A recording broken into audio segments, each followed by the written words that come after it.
Hello and welcome to the program. I am Folashade Ogrinde.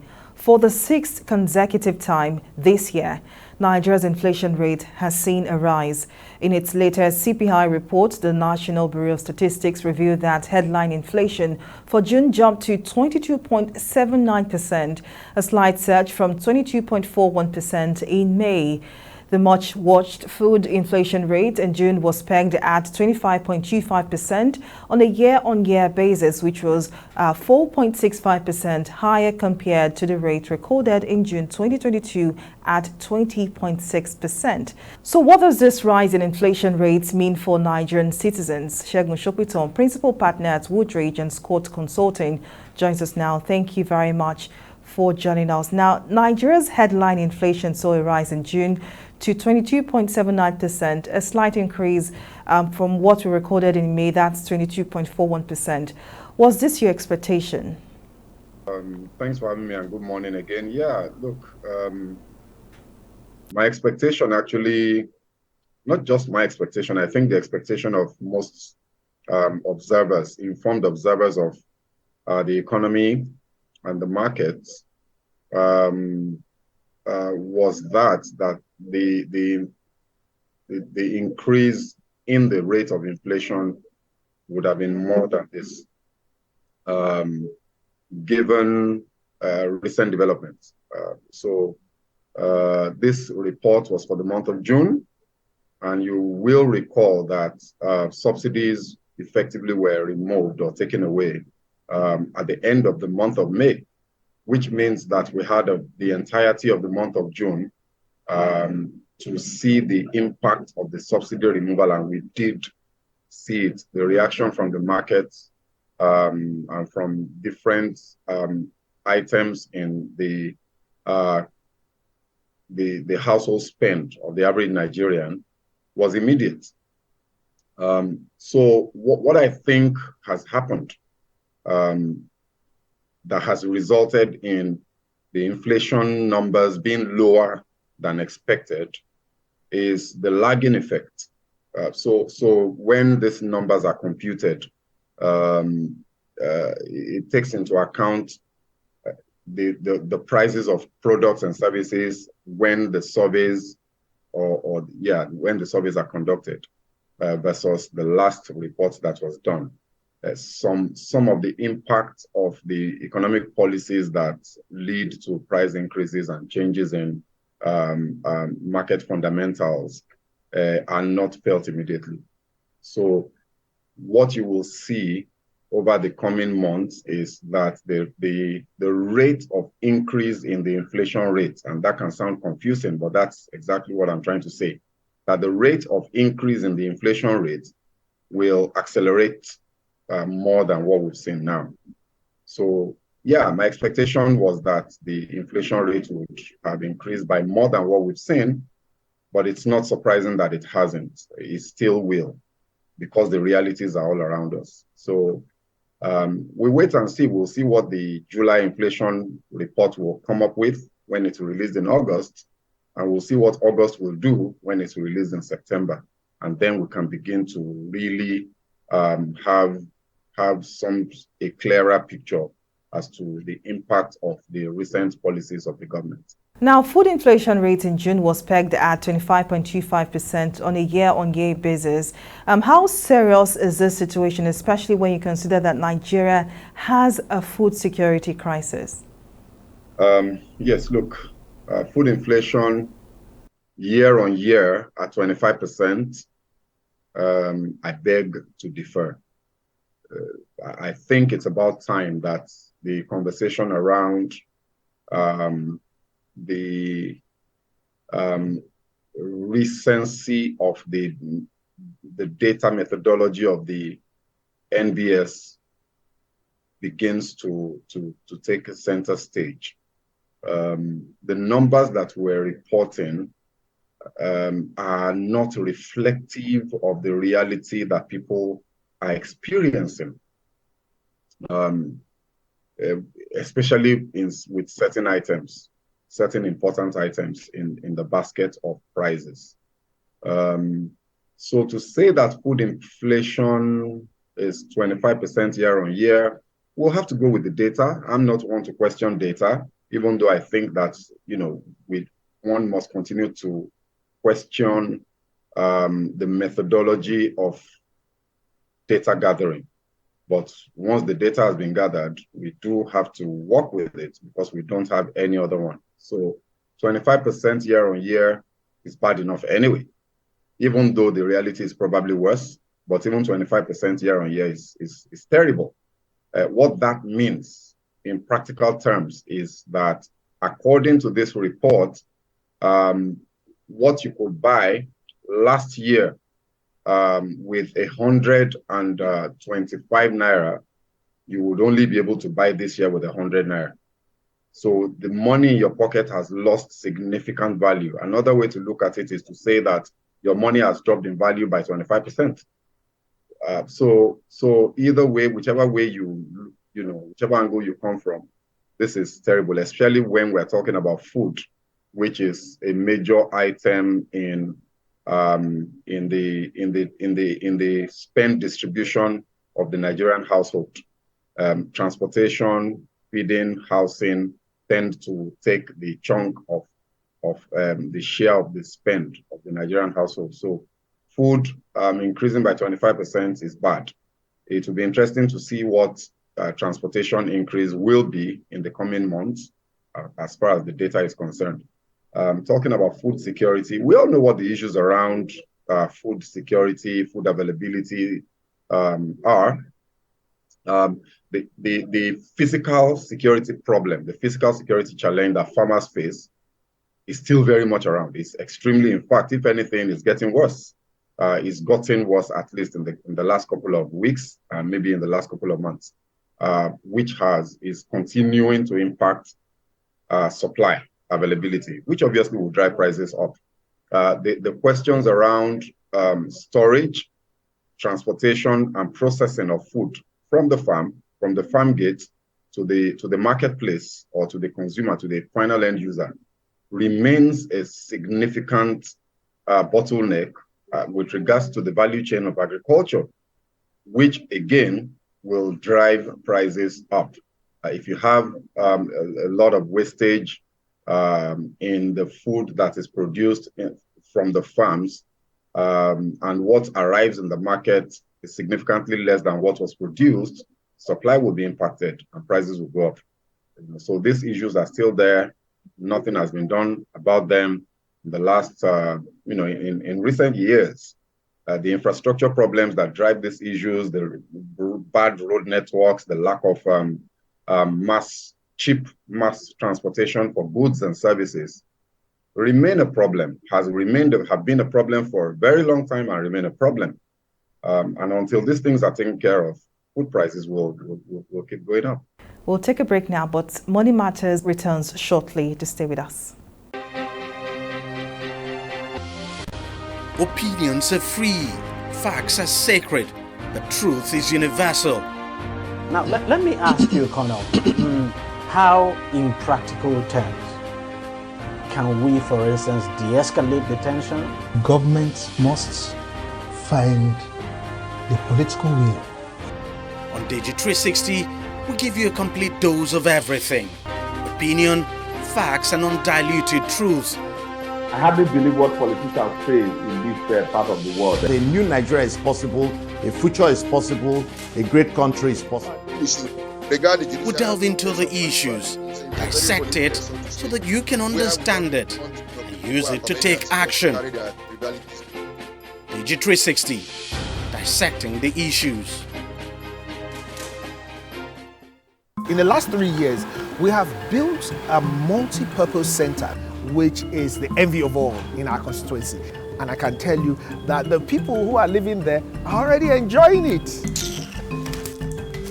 Guy, do you think what this man just said is true? See, I seriously doubt. I'm sure it's one of those their silly lies. Wait, do you know there's a way to find out if these things he's saying is true or not? This is the Construct app. It gives people like us a sure way to track implementation of constituency projects. It gives valid and verified information on location of projects, amounts allocated, amount funded, the level of job done, and even the profiles of concerned legislators. You and I can post directly on this app. Are you serious? This is the GoTo app if you want to know how our Commonwealth is being expanded by the government. Wow. Let's even see if what this man said is true. Show me. The Construct app is developed by Other People Nigeria with support from USAID and is available on both Google Play Store and Apple Store. And it's true. Of course, I told you. Corruption not in my country. What is wrong with you, man? Say no. Tell them I drew for more than 1 hour. Yeah, me. Ọ̀rọ̀ yín náà ni mò ń ṣe. Ọ̀rọ̀ yín náà ni mò ń ṣe. Ká kúrò fún Ọlọ́run. Ká satisfy yín níbi ọ̀rọ̀ yín náà ni mò ń ṣe. Ẹ wo jẹ́ ká lọ jàre ká kúrò nbí báyìí. Ẹ jọ̀ọ́ ẹ má bínú. Hello ọ̀gá. Màá dọ́dọ̀ yín lẹ́sẹ̀ yín. I'm assure you 5 minutes. Màá dọ́dọ̀ yín ẹ gbà bẹ́ẹ̀. You are deceiving another customer just like you deceived us. The same way he deceived us. Why? Ètò ni iṣẹ́ yìí. Bó o bá kúrò ò lè jẹun, ò lè jẹun. Bó o bá kúrò ò lè jẹun ìyá mi. Bó o bá kúrò ò lè jẹun. Workshop mi lélẹ́yìí. Ibi tí èèyàn bá ti ń ṣe ló ti ń jẹ. Ìyẹn ló ń pè ní workshop. Ibi tó bá ti ń work ni kó má ti shop. You cannot base your business on lies. Go down now. It is corruption and it cannot work. Not in my country. Corruption not in my country.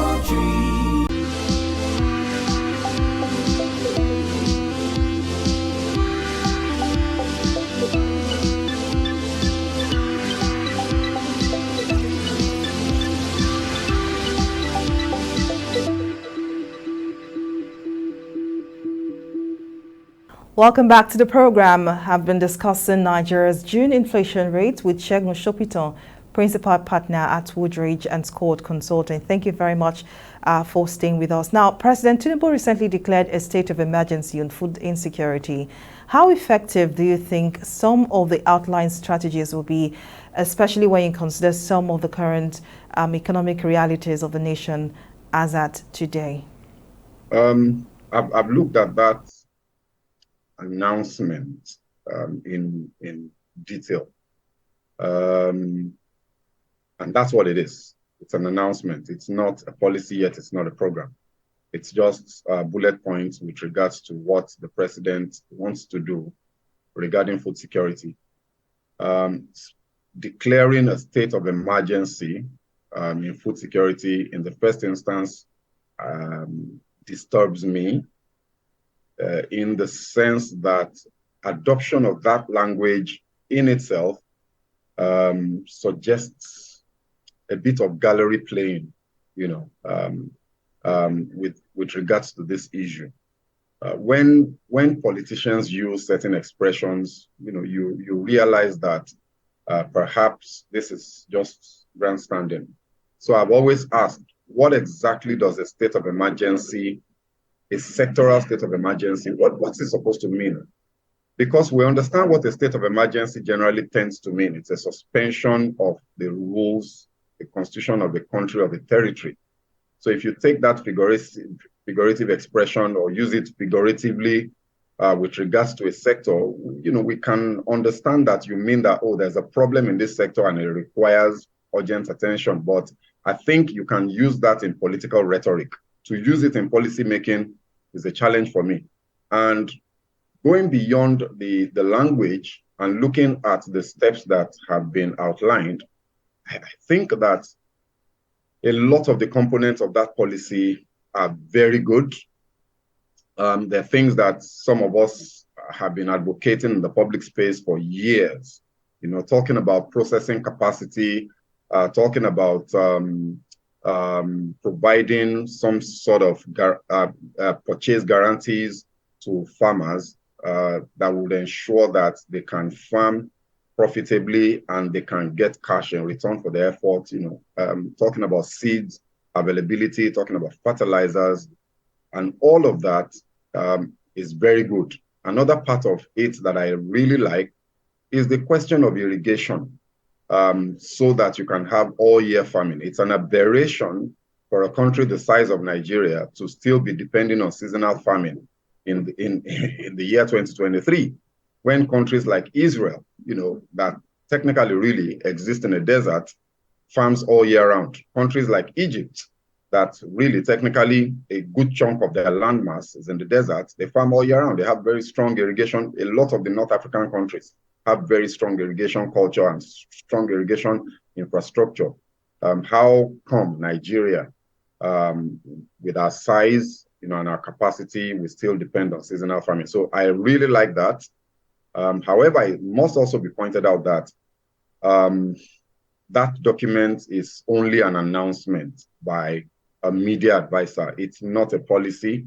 We need to take, we expect to see from government a clear, well laid out execution plan. In fact, before you talk about the execution, we need to see a well-defined, well-articulated, very well-planned policy in itself. What exactly do we mean by some of the components of that policy? Talking about security, physical security was a part of that policy. Talking about price control, some sort of commodity board that would help manage the entire value chain process. How will that work? Talking about the various stakeholders, the number of stakeholders that were listed in that announcement are large. Bringing all of those stakeholders to the same table to talk about the various roles that they will play in the implementation of this policy is a lot of work that will take a lot of time, that will require a lot of intellectual rigor. We need to see all of that before we can sing hurrah regarding this policy. It's a step in the right direction, but I wouldn't be celebrating yet. I think we must see a clear plan, a clear implementable plan with clear timelines and milestones.